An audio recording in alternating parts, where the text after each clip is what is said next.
600 साल पहले जब हिंदुस्तान की मिट्टी धर्म, जाति और ऊंच नीच के शोर में कुछ ज़्यादा ही दबी थी, तब काशी की तंग गलियों में से एक ऐसी आवाज़ उठी जिसने सम्राटों के तख्त और पंडितों के पाखंड दोनों को हिला कर रख दिया। वो ना पढ़े लिखे थे, ना उनके पास कोई डिग्री थी, फिर भी वो दुनिया के सबसे बड़े दार्शनिक माने गए। आज की कहानी उस फ़कीर की जिसे दुनिया कबीर कहती है। कुछ कहानियाँ कहती हैं कि 1398 के आसपास कबीर का जन्म एक अविवाहित ब्राह्मणी कन्या के गर्भ से हुआ था। वह अविवाहित होते हुए गर्भवती हो गई थीं, इसलिए समाज के भय से उन्होंने नवजात कबीर को लहर तारा ताल में छोड़ दिया। उसी समय वहाँ से एक मुसलमान जुलाहा दंपति नीरू और नीमा गुजर रहे थे।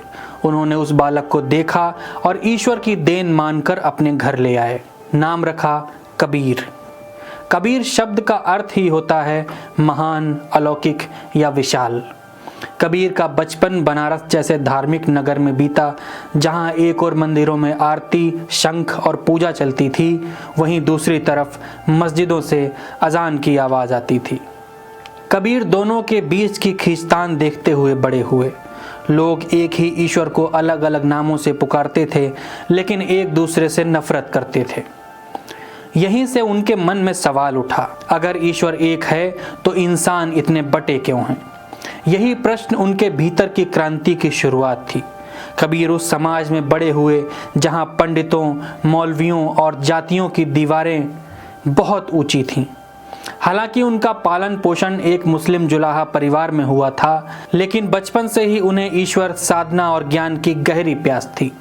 वे किसी सच्चे गुरु की तलाश में थे, जो दिखावे से नहीं बल्कि सत्य के मार्ग पर चलने की सच्ची शिक्षा दे। स्वामी रामानंद उस वक्त रामानुज परंपरा के महान वैष्णव संत थे। वे राम नाम के उपासक थे। उनके शिष्यों में तुलसीदास जैसे संत भी आगे चलकर हुए, लेकिन कबीर का उनसे मिलना सबसे रहस्यमयी और प्रभावशाली माना जाता है। कबीर बचपन से ही रामानंद के उपदेश सुनते थे। वे जानते थे कि रामानंद केवल ब्राह्मणों को ही शिष्य बनाते हैं, इसलिए एक जुलाहा मुसलमान बालक के लिए उनसे दीक्षा लेना लगभग असंभव था। लेकिन कबीर दृढ़ थे। उन्हें विश्वास था कि सच्चा गुरु शब्द देता है, जाति नहीं पूछता। एक सुबह जब अंधेरा थोड़ा छटा ही था और गंगा किनारे आरतियों की घंटियां बजने लगी थीं, कबीर पंचगंगा घाट की सीढ़ियों पर जाकर लेट गए। उन्हें पता था कि इसी मार्ग से स्वामी रामानंद स्नान के लिए आएंगे। रामानंद जी आते समय अंधेरे में कबीर के शरीर से ठोकर खा गए। उनके मुख से अनायास ही एक वाक्य निकला, राम राम कहो। फिर क्या था, यही दो शब्द राम राम बन गए कबीर के जीवन का दीक्षा मंत्र। अगले दिन जब रामानंद ने उस बालक को देखा जो उनके चरणों में गिरा था, उन्होंने पूछा, बेटा तुम कौन हो? इस पर कबीर ने उत्तर दिया, गुरुदेव आपने कल मुझे राम राम कहो कहा था, वही मेरा दीक्षा मंत्र बन गया। स्वामी रामानंद कुछ क्षण के लिए मौन रहे, फिर बोले, जो शब्द मेरे मुख से निकला उसे तुमने मंत्र मान लिया, तुम मेरे शिष्य हो और अब तुम किसी धर्म का नहीं बल्कि धर्म के सार और सत्य का प्रचार करोगे। इस प्रकार रामानंद ने जाति भेद की मर्यादा तोड़कर एक जुलाहा को अपना शिष्य स्वीकार किया और कबीर को गुरु और ईश्वर की अनुभूति का मार्ग भी यहीं से मिला। कबीर का दर्शन और उनके दोहे भारतीय समाज, आध्यात्मिकता और मानवता के सबसे गहरे पहलुओं को छूते हैं। कबीर सिर्फ कवि नहीं थे, वे क्रांति की आवाज़ थे, जिन्होंने धर्म, जाति और अंधविश्वास की दीवारों को तोड़कर अपने शब्दों से एक नया ढांचा सेट किया। कबीर ने कभी मंदिर या मस्जिद की चौखट पर माथा नहीं टेका। उन्होंने उस दौर के सबसे बड़े सच बोले। उन्होंने मुसलमानों पर तंज करते हुए कहा, कांकर पाथर जोर के मस्जिद लई बनाए, ताचड़ मुल्ला बांग दे का बहरा हुआ खुदाई। और बात जब तंज की हो तो कबीर ने हिंदुओं को भी नहीं छोड़ा। एक जगह वो कहते हैं, पाहन पूजे हर मिले तो मैं पूजूं पहाड़, याते चाकी ही भली जो पीस खाए संसार। अगर पत्थर की पूजा करने से भगवान मिलते हैं तो मैं पूरे पहाड़ की पूजा करूं, और पत्थर से तो कम से कम चक्की ही बेहतर है, जो संसार का पेट भरती है, लोगों का भला करती है।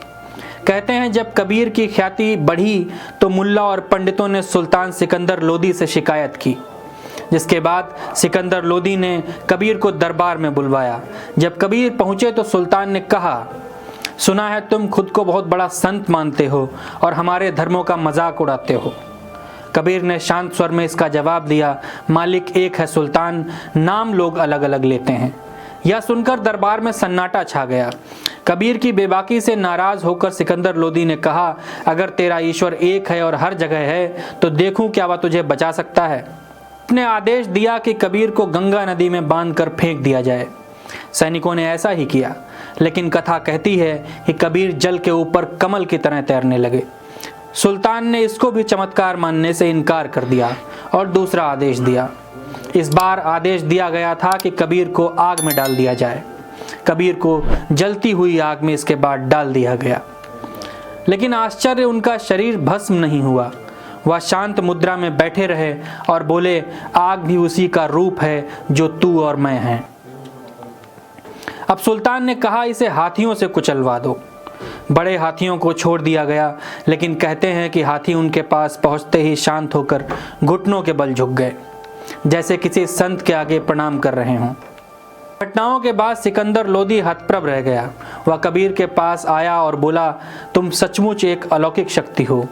सिकंदर लोदी ने कबीर को सम्मान पूर्वक रिहा कर दिया और कुछ समय बाद कबीर काशी लौट आए।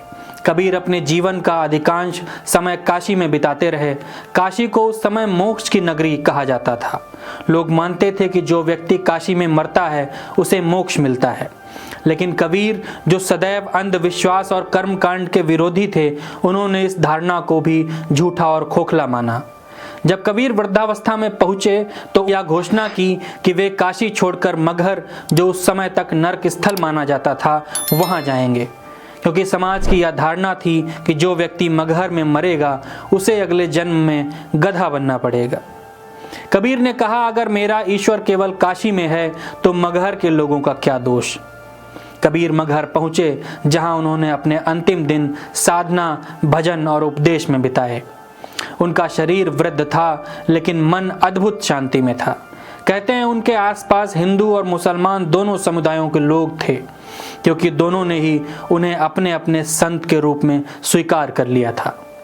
जब कबीर का देहांत हुआ तो एक बड़ा विवाद खड़ा हुआ। हिंदू अनुयायी बोले, कबीर हमारे संत हैं, हम उनका अंतिम संस्कार हिंदू रीति रिवाज से करेंगे। मुसलमान अनुयायी बोले, नहीं, कबीर हमारे फकीर हैं, उन्हें इस्लामी तरीके से दफनाया जाएगा।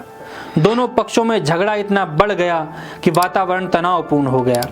कहते हैं जब दोनों पक्ष झगड़ते हुए कबीर के शव के पास पहुंचे तो वहां उनका शरीर गायब था और उसकी जगह सिर्फ फूलों की चादर पड़ी थी। सब स्तब्ध रह गए। फिर दोनों ने निर्णय लिया कि फूल बांट लिए जाएंगे। हिंदुओं ने अपने हिस्से के फूलों को जलाकर समाधि बनाई और मुसलमानों ने अपने फूलों को दफनाकर मजार बनाई। आज भी मगहर में कबीर की समाधि और कब्र दोनों साथ साथ हैं, एक ही स्थान पर हिंदू मंदिर और मुस्लिम मकबरा। तो क्या कबीर मर गए? क्या मगहर की उन चादरों के साथ वो आवाज़ भी दफन हो गई? नहीं, कबीर कोई इंसान नहीं थे जिसे मौत मिटा दे। कबीर एक विचार थे। कबीर उस हर इंसान के अंदर जिंदा हैं जो आज भी अन्याय को देखकर खामोश नहीं रहता। वे उन आंखों में जिंदा हैं जो जाति और धर्म के चश्मे उतार कर इंसानियत को देखती है। कबीर हमें सिखाते हैं कि सच बोलने के लिए किसी ऊंचे सिंहासन की जरूरत नहीं होती, बस एक साफ दिल और फौलादी जिगर चाहिए। उन्होंने उस दौर में बादशाहों को ललकारा था जब सिर झुकाकर चलना ही जिंदगी थी। उन्होंने हमें सिखाया कि भक्ति का मतलब झुकना नहीं बल्कि पाखंड के सामने सीना तान कर खड़ा होना है। आज जब दुनिया नफरत की दीवारों से खुद को घेर रही है, तब कबीर की वो आवाज़ हमें पुकार रही है जिन्होंने कभी कलम नहीं उठाई और इतिहास लिख दिया। अगर आप भी दुनिया बदलना चाहते हैं तो शुरुआत खुद से कीजिए, क्योंकि कबीर आज भी बाजार में खड़े होकर ललकार रहे हैं, जो घर जा रहे अपना चले हमारे साथ। जो अपने अहंकार और बुराइयों के घर को जलाने का साहस रखता है, वही क्रांति के इस रास्ते पर मेरा साथी बन सकता है। आज के वीडियो में इतना ही। हमारी ये कवरेज आपको कैसी लगी कमेंट बॉक्स में लिखकर हमें बताएं। चैनल को लाइक करें, सब्सक्राइब करें और अपने दोस्तों के साथ शेयर भी करें। बहुत शुक्रिया।